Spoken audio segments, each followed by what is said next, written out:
This is your weekly rundown for the Edge of Fate, Week 11, starting on September 23rd. Week 3 of the Ashen Iron update continues this week, pushing back the Conductor's forces in the Plaguelands, the snow-covered destination from Destiny's Rise of Iron expansion. And this coming Saturday, September 27th, Guardians from around the world will have the chance to become legend once again, and battle in the Desert Perpetual's epic raid race. Rules for entering this competition can be found over on Bungie.net, along with the requirements for streaming your entry. But don't worry if you can't enter or find a Fireteam, as the stream team of CB Grey and eleventh 1997 are returning to Bungie HQ to host the event. And if you watch the raid race for an hour via Twitch, you'll be awarded with the gnarled Tendrils emblem as a Twitch drop. In the Portal Crucible Ops this week will be Competitive, Control, and a variant of Cutting Edge, with the return of Trials of Osiris at the weekend. Other non-featured modes of 3v3 Lockdown and 66 Momentum Control can be found over on the Crucible Director. In the Solo Ops we have Skywatch, the Salt Mines, the Conflux, Creation, K1 Logistics, and Caldera. In the Fireteam Ops we have the 3 new Reclaim missions, Cabal's Watch, Conductor's Keep, and Fallen Bunker, Battlegrounds Behemoth, and Episode Echo's Core, 3 additional strikes of Hypernet Current, Insight Terminus, and Fallen Saber, 3 expeditions from Season of Plunder, Nessus, Cosmodrome, and Europa, with a returning episode Revenant, Tomb of Elders.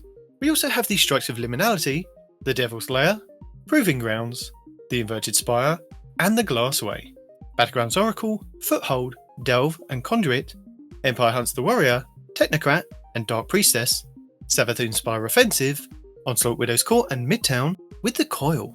In the Pinnacle Ops we have the 3 dungeon layers, Pit of Heresy beneath the Necropolis, Duality Nightmare of Golron, and Warlord's Ruin Heaven's Vengeance. Exotic missions Presage, with the Dead Man's Tale Exotic Scout Rifle being the main reward, the Season the Haunted, and opulent weapon sets, plus the Eidolian Pursuant armor set, Node Override Avalon, with Excalibur Exotic Glaive being the main reward, and the Season the Defiance weapon set, Starcrossed, with the Wishkeeper Exotic Bow being the main reward, and the Season the Wish weapon set, the Whisper, with the Whisper of the Worm Exotic Sniper being the main reward, Kel's Fall, with the Slayer's Fang Exotic Shotgun being the main reward, and Encore, with the Choir of One Auto Rifle being the main reward. On Kepler, Featured Mission 1 this week will be Commencement, and Featured Mission 2 will be Charge. This week's challenges are Vanguard Supply Recovery 3, Pinnacle Missives Discovered 3, Reclaim Missives Discovered 3, Splat, Trial by Firing Squad, and Kinetic Forces.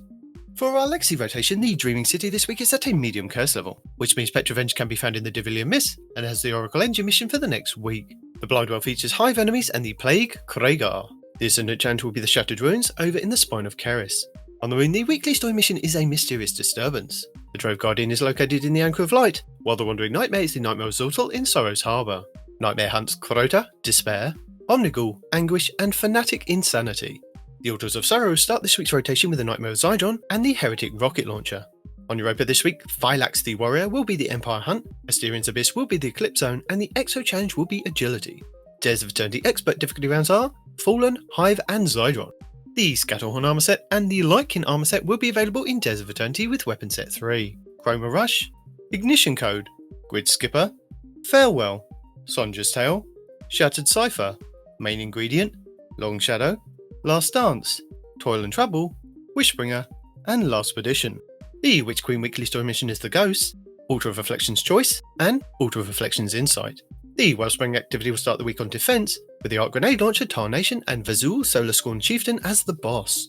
The Lightfall weekly mission is Desperate Measures, the Partition mission will be Ordnance, and the Vex incursion will be Umshire Park. In the Pale Heart, the exotic mission Dual Destiny is still available for teams of 2 Guardians, where you can farm the mission to earn as many new prismatic exotic class items as you like. The 12 Guardian Matchmade Excision mission is also available, with the Grandmaster version granting the Ergo Sum Catalyst and an Ascendant Shard.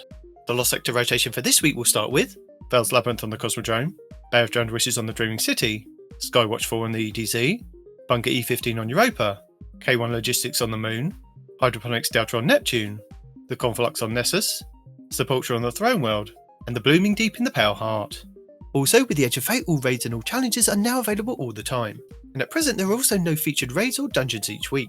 The main ones available are the new raid, the Desert Perpetual, over on Kepler for tiered loot, and dungeon Sundered Doctrine, which can be found over in the Throne World, with the exotic linear fusion rifle Finality's Ager up for grabs. The exotic mission rotator will be Starcross, over in the Legends tab, with the Wishkeeper Exotic Bow being the main reward, and the Season the Wish weapon set. The exotic missions, the Whisper and 0 Hour, will also be available in the Legends tab. And that's it for the 3rd week of Ashen Iron. Thank you for watching, Allons-y!